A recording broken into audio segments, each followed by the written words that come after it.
향기로운 냄새라는 말씀 제목으로 하나님 말씀 증거하겠습니다. 우리는 가끔 혼란스러울 때가 있습니다. 탁월한 은사를 가지고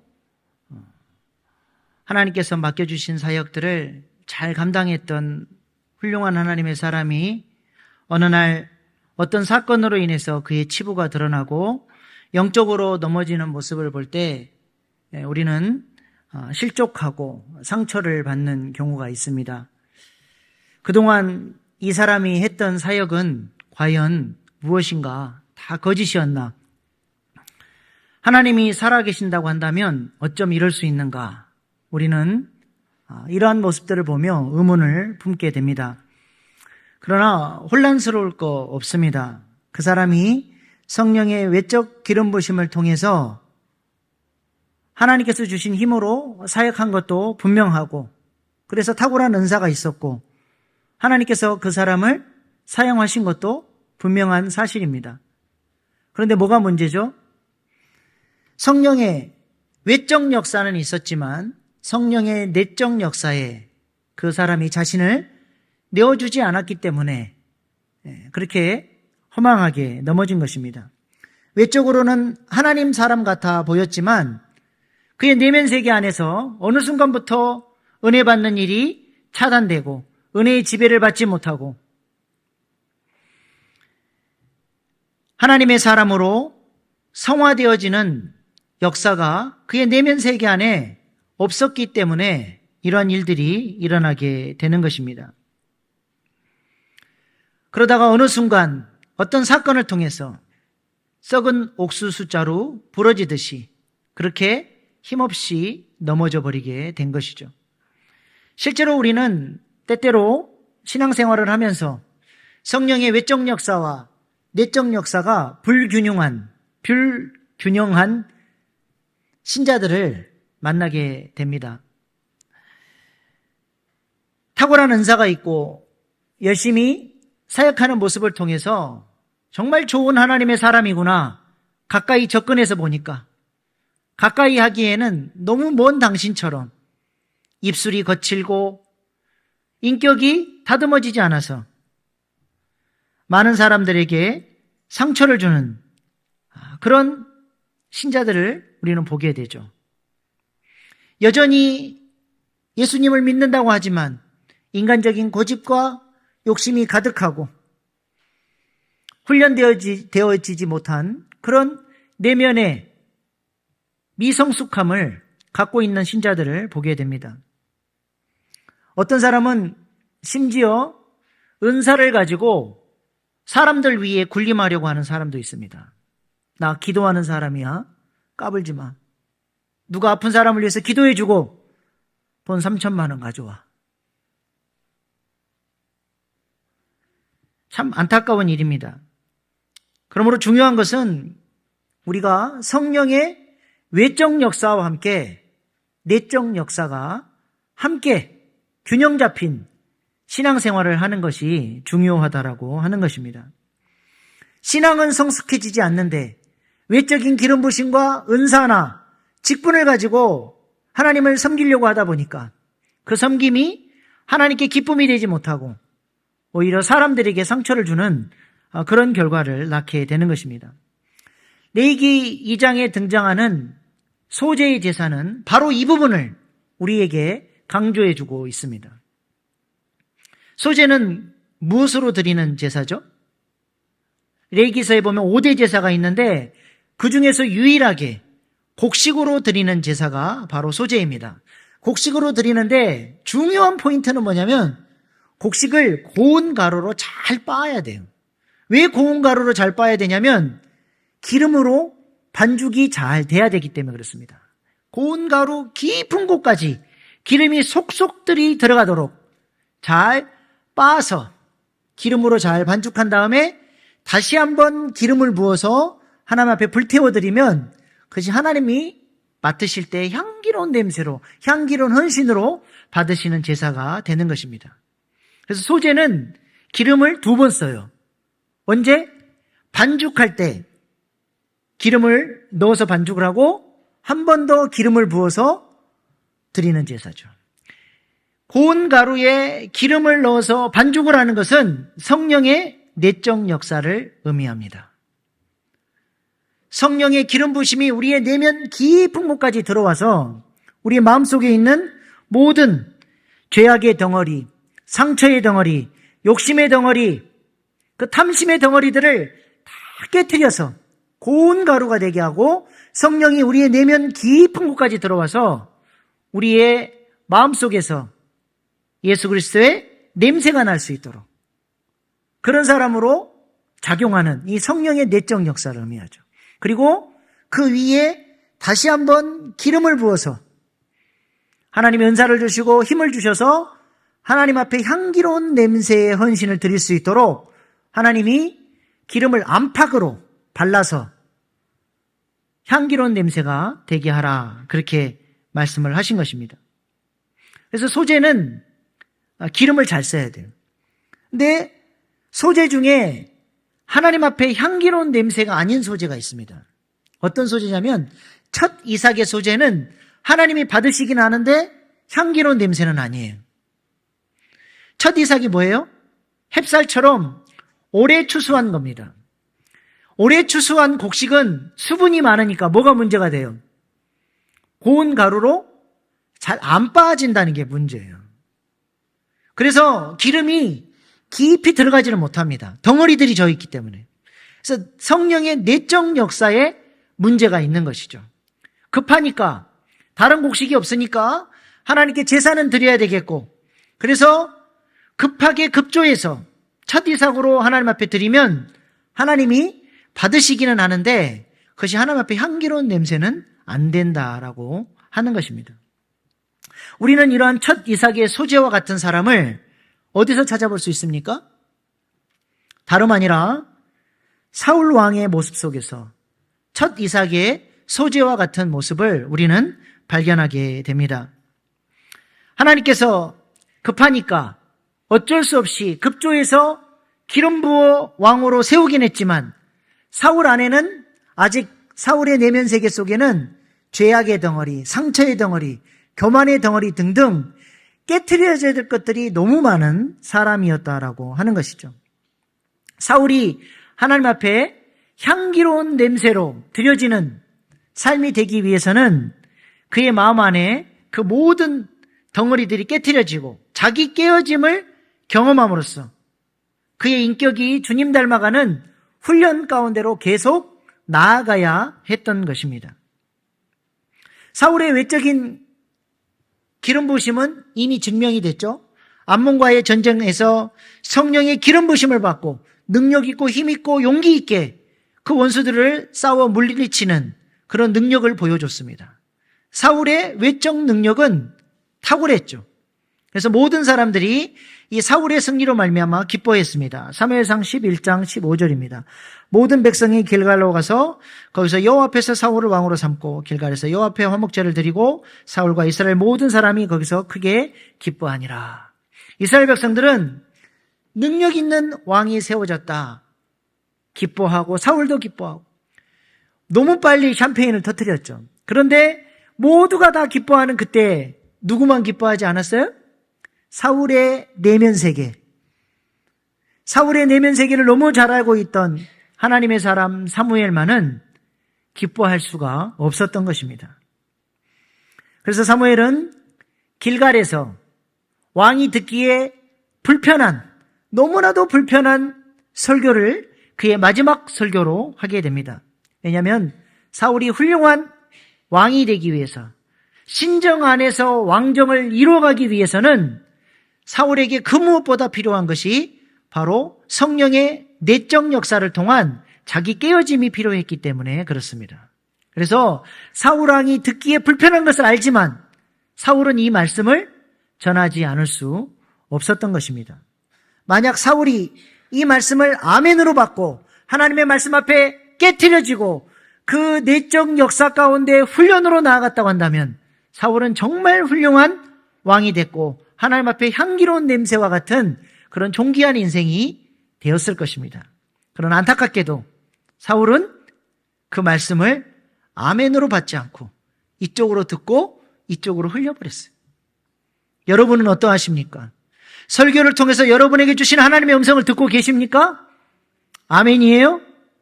설교를 제대로 듣는 사람은 하나님의 말씀을 받고 나면 마음이 불편해집니다. 설교를 듣고 마음이 불편해진 사람은 두 가지 반응이 나타나요. 첫 번째로 사도행전에 보면 베드로의 설교를 듣고 마음에 찔리고 마음이 불편해진 사람들이 어떻게 했습니까? 그 말씀 앞에 회개하고 자신의 옛사람을 깨트리고 변화된 삶으로 나아가게 된 거예요. 설교를 제대로 듣고 그 말씀으로 마음이 불편해진 자가 그 말씀 붙들고 기도하고 자기를 깨트릴 때 놀라운 변화의 삶으로 나아가게 되는 것입니다. 또 한 가지 반응은 뭐냐면 설교를 듣고 마음이 불편해진 사람이 설교자를 대적하는 거예요. 스데반의 설교를 듣고 마음이 불편해진 종교 지도자들이 기분이 나쁘니까 어떻게 했어요? 스데반을 돌로 쳐 죽였다는 것입니다. 설교를 제대로 들으면 마음이 불편해져서 내가 그 말씀 앞에 깨트려지든지 아니면 설교자를 대적하든지 둘 중 하나라는 거예요. 여러분은 어떠하십니까? 어느 쪽이에요? 어느 쪽이십니까? 둘 다 아니에요? 둘 다 아닌 경우는 어떤 경우냐? 점잖게 설교를 듣는 것처럼 앉아 계시지만 이쪽으로 듣고 이쪽으로 흘리는 사람입니다. 사울이 그러한 거예요. 사무엘이 그 중요한 말씀을 전했지만 좋은 말씀입니다 하고 끝내버렸다는 것입니다. 그러니까 그의 삶에 아무런 변화가 안 일어나게 된 것이죠. 간절한 소망은 우리 신교의 모든 성도님들이 하나님의 말씀 앞에 잘 깨트려져서 하나님 앞에 향기로운 냄새로 드려지는 아름다운 신자들 다 되실 수 있기를 축복합니다. 그렇다면 사무엘이 마지막으로 어떤 설교를 했습니까? 사울은 이 말씀 앞에 아멘하지 못했지만 우리는 이 말씀 앞에 아멘으로 응답할 수 있기를 바랍니다. 먼저 3절 말씀 보겠습니다. 내가 여기 있나니 여호와 앞과 그의 기름 부음 받은 자 앞에서 내게 대하여 증언하라. 내가 누구의 소를 빼앗았느냐, 누구의 나귀를 빼앗았느냐, 누구를 속였느냐, 누구를 압제하였느냐, 내 눈을 흐리게 하는 뇌물을 누구의 손에서 받았느냐. 그리하였으면 내가 그것을 너희에게 갚으리라 하니. 사무엘이 지금 먼저 무슨 얘기를 합니까? 하나님 앞과 사울왕 앞에서 그리고 백성들 앞에서 5가지 측면에서 자기를 검증해 달라고 요청을 합니다. 내가 누구의 소를 뺏은 적이 있습니까? 나귀를 뺏은 적이 있습니까? 누구를 속인 적이 있습니까? 누구를 압제한 적이 있습니까? 내가 누군가에게 뇌물을 받고 누군가를 억울하게 한 적이 있습니까? 말해달라는 거예요. 그랬더니 어떤 증언을 듣게 됩니까? 오늘 본문 4절 5절입니다. 그들이 이르되 당신이 우리를 속이지 아니하였고 압제하지 아니하였고 누구의 손에든지 아무도 빼앗은 것이 없나이다 아니라.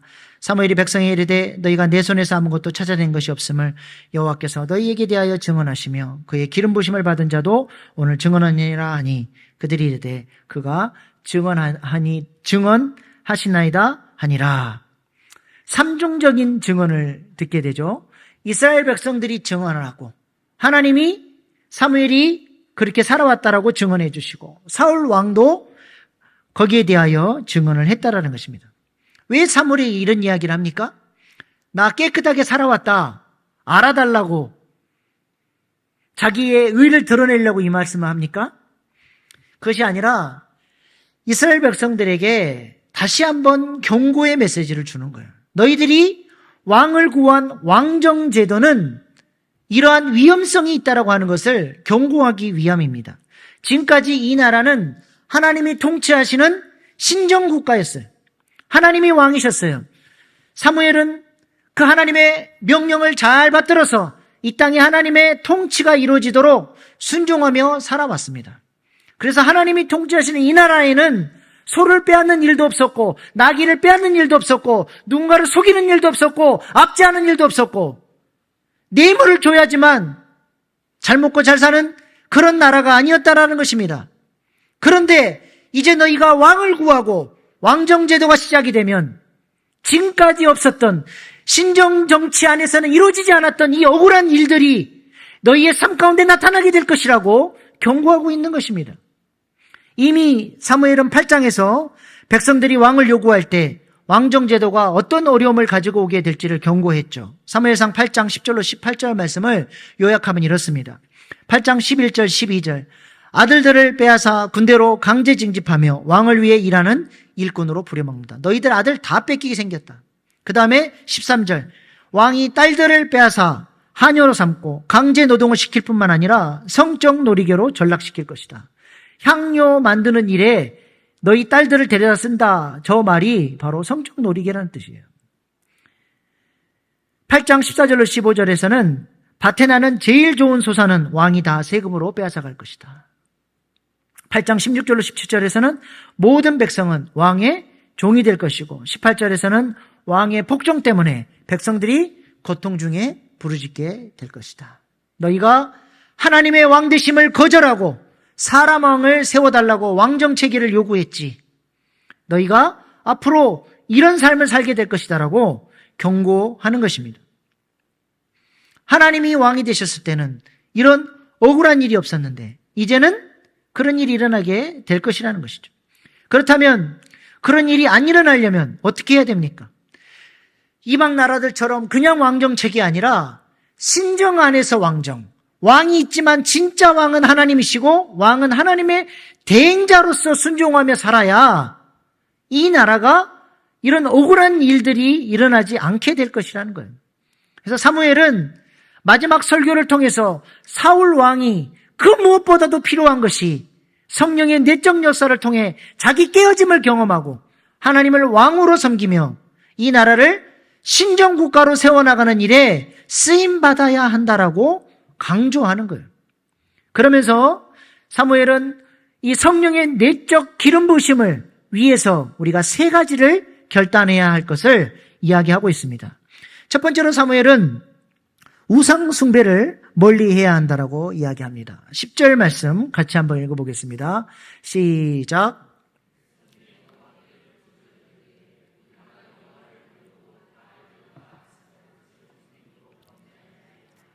그러하나 이제 우리를 원수들의 손에서 건져내소서. 그리하시면 우리가 주를 섬기겠나이다. 아멘.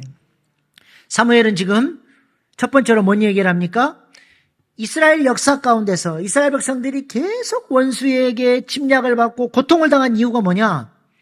그들이 끊임없이 우상 숭배를 하면서 하나님을 대적했기 때문임을 지적하고 있습니다. 이스라엘 백성들이 이렇게 하나님을 버리고 우상 숭배하는 이유가 무엇입니까? 사도 바울은 사람들이 우상 숭배하게 되는 이유에 대해서 이렇게 밝히고 있습니다. 에베소서 5장 5절입니다. 너희도 정녕 이것을 알거니와 음행하는 자나 더러운 자나 탐하는 자 곧 우상 숭배자는 다 그리스도와 하나님 나라에서 기업을 얻지 못하리니. 우상 숭배하는 사람들은 곧 어떤 사람이에요? 탐심을 가진 사람이 우상 숭배를 한다는 거예요. 다시 말해서 우상 숭배의 목적은 탐심에 있다라고 하는 것입니다. 여러분 한번 생각해 보시기 바랍니다. 우상 숭배하는 사람들의 목적이 뭐예요? 우리는 예배를 드리면서 무엇을 목적으로 예배합니까? 이 예배 가운데 임재하시는 하나님을 경험하고 싶어서 하나님을 만나고 싶어서 예배하지 않습니까? 근데 우상 숭배하는 사람들은 자기가 우상을 섬기면서 그 현장에 우상이 임재하고 나타나고 그 우상을 경배하고 사랑하기 위해서 우상 숭배하지 않습니다. 여러분 시골에서 제사 지내는 분들 왜 제사 드리나요? 자기가 원하는 탐심을 이루기 위해서 하는 거예요. 만약에 제사를 드리는데 조상이 머리를 헤치고 하얀 소복을 입고 사랑하는 아들아 고맙다 네가 나에게 이렇게 제사를 차려줘서 나타났다 그러면 제사 드리다가 까무라치고 놀래가지고 다 도망가고 난리가 날 겁니다. 제사의 목적은 그 제사의 대상이 임재하는 게 목적이 아니에요. 그것을 통해서 내 사업 잘 되게 해달라. 우리 아들들 우리 자녀들 대학 잘 가게 해달라. 건강하게 해달라. 잘 먹고 잘 살게 해달라. 자신의 탐심을 이루기 위해서 우상 숭배하는 거예요. 우리가 하나님을 이 정도 수준으로, 우상 숭배 수준으로, 탐심의 수준으로 믿어서는 안 되는 것입니다. 이스라엘 백성들도 마찬가지였죠. 가나안 땅에 정착한 이후에 그들이 우상 숭배하게 된 이유는 탐심 때문이에요. 주변 강대국들을 보니까 너무 잘 살아, 너무 잘 먹고 잘 살아, 그들이 꿈꾸는 삶을 살아요. 우리도 저렇게 부유한 삶을 살고 싶은데 방법이 없을까? 보니까 그들이 섬기는 풍요의 신이 있어요. 가나안의 톡착신, 저 신을 섬기면 우리도 부유해지고 강해질 수 있겠다. 그 탐심을 가지고 우상 숭배를 하게 된 것입니다. 그 결과가 무엇입니까? 오늘 본문 9절 말씀입니다. 사무엘상 12장 9절, 그들이 그들의 하나님 여호와를 잊은지라 여호와께서 그들을 하솔 군사령관 시스라의 손과 블레셋 사람들의 손과 모압 왕의 손에 넘기셨더니 그들이 저희를 침해. 탐심으로 말미암아 하나님을 잊어버리고 우상 숭배함으로써 심판받아 이방 나라에 종살이하면서 고통 가운데 살게 되었다는 것입니다. 결국 이스라엘 백성들은 하나님께 드려야 될 그 마음을 엉뚱한 곳에 우상 숭배하는 것에 탐심에 다 빼앗기면서 성령님이 그들의 마음속에서 일하실 수 있는 자리를 안 내어드린 거예요. 성령님이 그들 안에서 역사하실 수가 없었던 것이죠. 그래서 그들이 역사 속에서 계속 실패할 수밖에 없었던 이유는 뭐예요?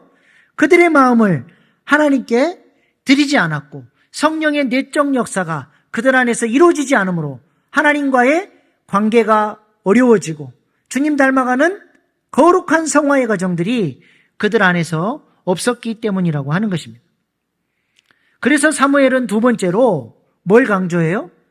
너희가 이 탐심을 버리고 하나님을 잘 섬기기 위해서는, 성령의 내적 역사를 이루기 위해서는 하나님의 말씀을 가까이 해야 한다라고 설교한 것입니다. 오늘 본문 14절 15절 말씀입니다. 너희가 만일 여호와를 경외하며 그를 섬기며 그의 목소리를 듣고 여호와의 명령을 거역하지 아니하며 또 너희와 너희를 다스리는 왕이 너희 하나님 여호와를 따르면 좋겠지만은 너희가 만일 여호와의 목소리를 듣지 아니하고 여호와의 명령을 거역하면 여호와의 손이 너희의 조상들을 치신 것 같이 너희를 치실 것이라. 사무엘이 강조하고 또 강조하는 말씀이 무엇입니까? 너희가 조상들처럼 또 실패하고 또 무너지고 또 심판받지 않으려면 반드시 하나님의 말씀을 사랑하고 그 말씀을 붙들어야 된다라고 하는 것을 강조하고 있습니다. 그리할 때에 그 붙든 말씀을 통해서 성령님께서 우리 마음속에서 역사해 주심으로 말미암아 하나님을 사랑하고 그 말씀대로 순종하는 사람으로 하나님이 세워주시는 것입니다. 그러므로 우리가 훈련해야 할 것은 우리의 내면 세계 안에 하나님의 말씀이 오래 머물 수 있도록, 그 말씀을 통해서 성령님이 내 마음 안에서 내적 역사를 이룰 수 있도록 자꾸 자리를 내어드리는 훈련을 해야 하는 것이죠. 하나님의 말씀이 내 마음속에 머물 수 있도록 해야 한다는 것입니다. 근데 문제는 많은 사람들이 하나님의 말씀을 마음속에 오래 두지 않는다는 것입니다. 주일 예배가 끝나고 나가는 순간 90%의 성도들이 다시는 오늘 주일 말씀을 통해서 들었던 말씀을 일주일 동안 단 한 번도 생각하고 묵상하고 그 말씀의 은혜를 가지고 결단했던 것이고 기도하지 않는다는 통계가 있어요. 90%의 성도들이. 저 성전문을, 예배가 끝나고 성전문을 딱 열고 나가는 순간 물 먹은 스펀지 확 짜버리는 것처럼 성전문을 열고 나가는 순간 모든 말씀이 무엇을 결단했는지 다 우수수 빠져나가 버리고 세상으로 달려나가는 것입니다. 그러니까 하나님의 말씀이 내 영혼에 영향력을 미칠 수가 없는 것입니다. 그 말씀을 붙들고 성령님이 내 마음속에서 일하셔야 되는데 그 일할 기회가 없는 것이죠. 하나님의 말씀을 듣고 이 말씀을 통해서 나를 향한 하나님의 뜻이 무엇일까? 묵상하고 기도하고 결단하는 사람이 100명 중에 4명이랍니다. 규칙적으로 성경을 읽고 하나님의 음성을 듣는다라고 대답한 사람들은 소수이고, 대다수 사람들은 기회가 있으면 읽고 기회가 없으면 말고, 그러다 보니까 후탁교인이 되는 거예요. 후탁교인이 뭐라 그랬어요? 일주일 내내 성경 어디 있는지 모르고 주일날 예배 드리기 30분 전에, 얘들아 엄마 성경 못 봤냐? 저쪽 건너방에서 봤는데, 야 가져와. 야 가자. 일주일 내내 쌓인 먼지. 이 후탁교인이래. 하나님의 말씀이 내 마음속에서 일할 시간이 없는 거예요. 그래서 신실한 사람 같고 교회밖에 없는 사람 있는 것 같은데, 그 마음속에 말씀의 검이 없어요. 손을 넣어서 마음을 좀 만져볼 수 있으면 하나님의 말씀이 선명한 말씀의 검을 가지고 있는 사람의 가슴은 손가락이 잘릴 것 같은 날카로운 검이 있는데, 그리스도인이라고 하지만 매주 예배를 드리지만 아무리 손을 넣어 만져봐도 말씀의 검이 안 잡히는 사람이 있다는 것이죠. 그러니까 예배는 드리지만 마음속에 역사하는 죄의 역사를 이길 능력이 없는 거예요. 가끔씩 말씀을 통해서 은혜를 받고 회개하고 결단하지만 그 마음을 지키지를 못하니까 그 말씀이 금방 사라져버리고, 나는 일주일도 안 돼서 또 빈손 들고 옛날 모습으로, 옛날의 죄의 모습으로 또 돌아가서 허우적거리며 살게 되는 것입니다. 그러므로 우리가 성령의 내적 역사를 통해 성화되어지고 주님 닮아가는 성장하는 그리스도인이 되기 위해서는 반드시 하나님의 말씀을 마음에 담아두는 훈련을 해야 한다는 것입니다. 말씀이 자꾸 생각나야 돼요. 그 말씀을 붙들고 내 기도하는 시간에 하나님 이 말씀대로 살 수 있도록 제게 힘을 주십시오라고 기도하고 붙들고 다시 생각하고 묵상할 때 내 안에 역사하는, 그 말씀을 통해서 역사하는 성령님께서 우리의 삶을 붙들어 주시고 승리의 삶으로 인도해 주시리라 믿습니다. 목장 모임 때 뭐 하십니까? 바로 그 시간이 말씀 속으로 젖어 들어가는 아주 좋은 시간이 되는 것입니다. 지난 한 주간 저는 말씀 붙들고 이런 삶을 살아서 이런 간증이 있습니다 나누고, 집사님은 어떠한 삶을 사셨습니까?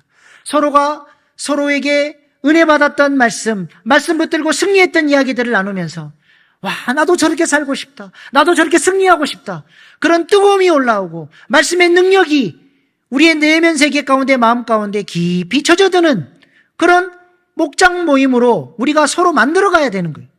목자 혼자서 알아서 하십시오. 목장 모임을 망치는 길로 가면 안 됩니다. 서로가 서로 말씀으로 이 목장 모임을 잘 세워가야 돼요. 그런데 어떤 사람들은 목장 모임 때 쓸데없는 얘기들을 많이 해요. 언니 머리 너무 이쁘다, 어디서 했어? 미장원 이야기, 맛집 이야기, 외모 이야기, 정치 이야기, 성형외과 이야기. 이게 목장 모임인지 세상 모임인지 구분이 안 되는 거예요. 정말 목장 안에서 말씀에 대한 깊은 나눔과 묵상을 통한 신령한 교제가 있을 수 있기를 축복합니다. 우리가 하나님을 위해 충성스러운 삶을 산다, 신앙의 정절을 지킨다, 이런 것을 무슨 주님을 위해서 순교하고 목을 내놓는 그런 큰 것만 생각하면 안 됩니다. 우리의 삶의 수준에서 신앙의 정절을 지키는 게 뭐예요? 생각이 나면 안 되는 게 나면 말씀의 능력으로 그것을 잘라내고, 마땅히 생각해야 할 것이 생각이 안 나면 말씀을 붙들고 기도하고 은혜를 받아서 마땅히 생각해야 될 생각이 떠오를 수 있도록 내 마음을 지키고 관리하는 것이 신앙생활을 하는 것이고 신앙의 정절을 지키는 것입니다. 여러분, 밭에서 아름다운 열매를 거두기 위해서는 피땀 흘리는 수고를 해야 돼요. 그러나 밭을 망치는 길은 너무 쉽습니다. 어떻게 하면 되나요? 내버려 두면 돼요. 알아서 밭이 망합니다. 우리의 내면 세계도 마찬가지예요. 가만히 내버려두면 우리는 죄를 향해서, 세상을 향해서 달려가게 돼 있어요. 성령이 우리 안에서 역사할 수가 없습니다.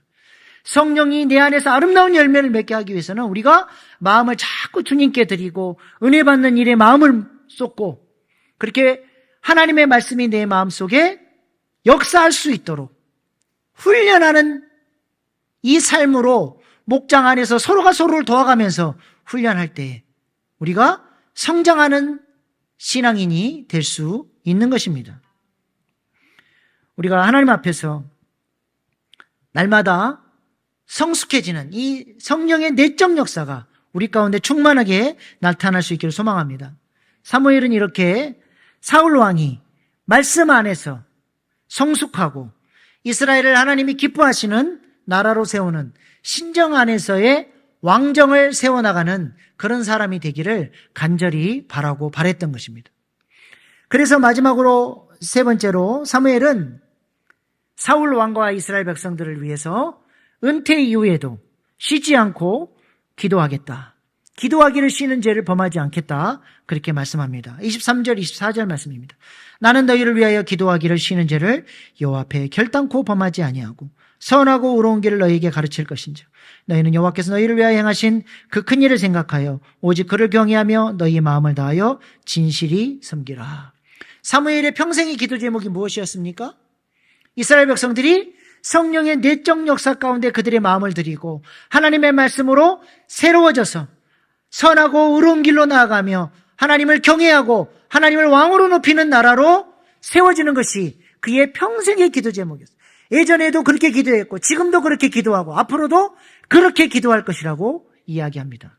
왜냐하면 사무엘은 기도의 능력을 알았거든요. 기도할 때 하나님이 일하신다는 사실을 알고 있었기 때문에 그렇습니다. 사무엘은 기도를 쉬는 것이 죄라고 생각했어요. 여기서의 이 죄의 원어적 의미는 관역을 벗어난 화살이라는 뜻이에요. 하나님은 나를 기도하는 자로 부르셨는데 내가 기도를 쉬면 나를 부르신 목적대로 살아가는 것이 아니니 그것이 죄가 된다라고 믿었습니다. 그리고 쉬지 않고 백성들을 위해서 기도한 것이죠. 하나님은 이러한 기도를 통해서 일하시고 기도를 통해서 역사를 하시는 것입니다.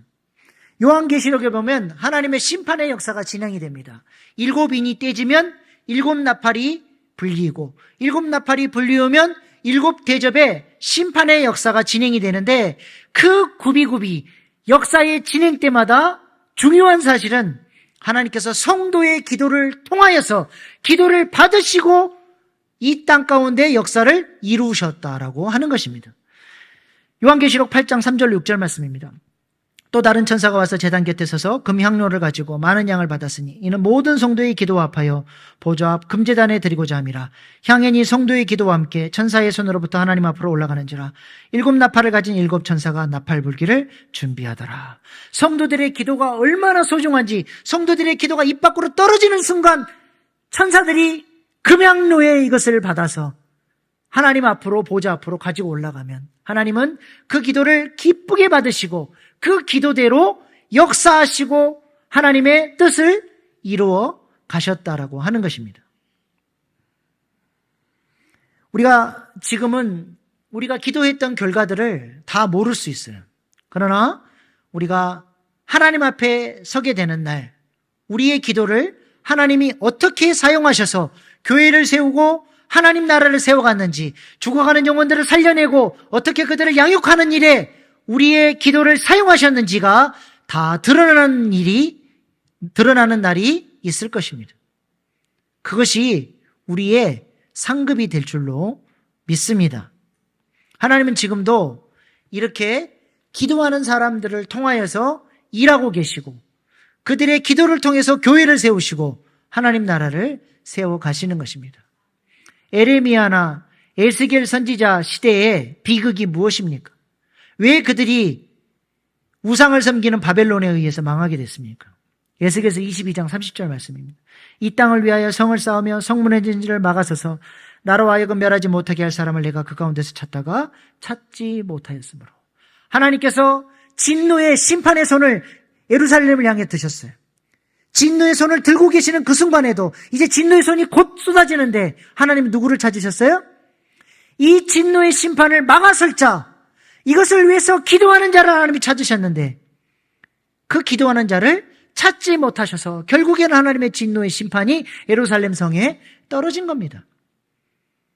이것이 바로 에스겔 선지자와 에레미야 선지자가 활동했던 시대의 비극인 거예요. 기도하는 자가 없었다라는 것입니다. 우리 일신교회를 위해서, 우리 일신교회 영적 사역들을 위해서 누가 기도하고 계십니까? 우리를 기도의 자리로 부르시는 주님의 음성 앞에 여러분은 어떻게 응답하고 계십니까? 하반기 사역을 위해서 기도할 자를 찾고 계시는 하나님의 부르심 앞에 응답할 수 있는 저와 여러분 될 수 있기를 소망합니다. 하나님은 우리 각자에게 기도의 사명들을 주셨어요. 여러분의 기도를 통해서 여러분의 가정을 살려야 되고 여러분의 자녀들을 세워야 되고 우리 교회와 우리 목장이 부흥할 수 있어야 됩니다. 우리 일신교회의 기도의 분량들을 하나님이 찾고 계시는 거예요. 혼자 기도할 때는 힘이 없으니까 그래서 제가 금요 기도에 나오라고 그렇게 강조하는 거예요. 함께 부르짖고 기도하는 그 성령의 불바다에 들어오면 혼자 할 때는 그렇게 기도가 힘든데 함께 합심해서 기도할 때는 기도가 너무 잘 되는 거예요. 제가 지난주에 휴가였잖아요. 일부러 제가 금요기도에 안 나왔습니다. 그리고 휴가 때라도 다른 교회 탐방을 좀 가야 되겠다 싶어가지고 요 일대에 좀 잘 나간다는 교회 금요기도회를 조사를 했어요. 세상에 금요기도회 하는 교회가 없어요. 그래서 제가 찾았다. 우리 교회는 금요기도회로 승부를 건다. 이 강남 땅에 금요일 밤에 기도하고자 하는 사람들이 우리 교회로 올 수 있도록 우리 교회는 금요기도회가 특화된 교회로 세워야 되겠다. 찾다 없어가지고 여의도 순복음교회 갔습니다. 갔는데요, 얼마나 뜨겁게 기도를 하는지. 저는 그냥 구경하려고 그랬는데 자동으로 기도가 돼버려. 얼마나 뜨겁게 기도하는지. 우리도 그렇게 부르짖고 기도할 수 있기를 소망합니다. 우리 교회가 기도할 때 하나님께서 우리 교회를 능력 있게 사용해 주시리라 믿습니다. 은퇴했다고 모든 사역의 몽해를 다 벗었다라고 착각하시면 안 됩니다. 몸이 아파도 못 움직여도 뭐는 할 수 있어요? 기도는 할 수 있습니다. 사무엘처럼 평생 기도를 통해 하나님 나라를 세워가는 영적 파수꾼들이 다 되실 수 있기를 바랍니다. 사무엘의 설교를 정리하겠습니다. 성령의 사람으로 성령의 내적 역사 가운데 성장하는 그리스도인이 되기 위해서는 첫 번째로 헛된 것의 마음을 빼앗겼던 그 탐심과 우상숭배의 모든 것들을 잘라내고 성령의 인도 가운데로 나아가야 하는 것입니다. 두 번째로 성령의 내적 역사가 충만하게 일어날 수 있도록 하나님의 말씀 앞에 우리의 마음을 드리고 그 마음의 말씀이 오래 머물러서 그 말씀에 순종하는 그런 삶을 살아야 하는 것입니다. 마지막 세 번째로는 기도를 통해 하나님이 일하실 수 있도록 기도의 사명을 다 할 때에 우리가 성령의 사람으로 성숙한 그리스도인으로 세워져 갈 줄로 믿습니다. 사무엘의 이 말씀을 아멘으로 살아계신 하나님의 말씀으로 받고 우리의 삶이 하나님 앞에 향기로운 냄새로 드려줄 수 있기를 소망합니다. 기도하겠습니다.